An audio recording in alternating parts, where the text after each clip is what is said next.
These shores rank among the finest beaches along the U.S. Atlantic coast, the barrier islands of North Carolina, known as the Outer Banks. Holidaymakers and retirees prize the islands for their careful balance of unspoiled nature and comfortable resorts. For the people who live along the Carolina coast, oil drilling in their waters has long seemed incompatible with their eco-friendly tourism-based economy. But that sentiment may be shifting. On the campaign trail, Republican John McCain draws cheers when he says, "Drill, baby, drill. We've got to offshore drill, and now. And we've got to do it now." The government estimates it would take 20 years, if then, for newly found undersea oil deposits to significantly boost domestic production or lower crude prices.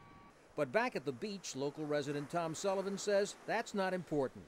I think everything helps. I don't think there's any silver bullet, as maybe some people think. Either wind, solar, oil. We're not out of an oil situation right now, and so every bit helps. So I do think it would make a difference. We don't want oil refineries here. Oil wells, gas wells, offshore, out of sight, yes. George Embry is a serious fisherman, but an even more serious Republican. He says oil rigs more than 100 kilometers off the coast won't be a threat to the beaches.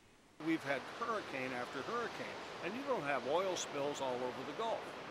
So we have proven technology. Not true, say drilling opponents. They point to leaks from more than 100 drilling platforms in the Gulf of Mexico destroyed by Hurricanes Katrina and Rita. The seas off North Carolina, they say, would be far more treacherous for drilling operators.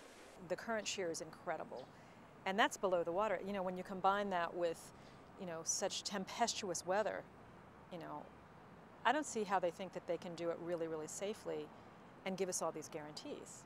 But local official Richard Johnson says the people he represents want more drilling at home and less reliance on foreign oil suppliers. I don't think anybody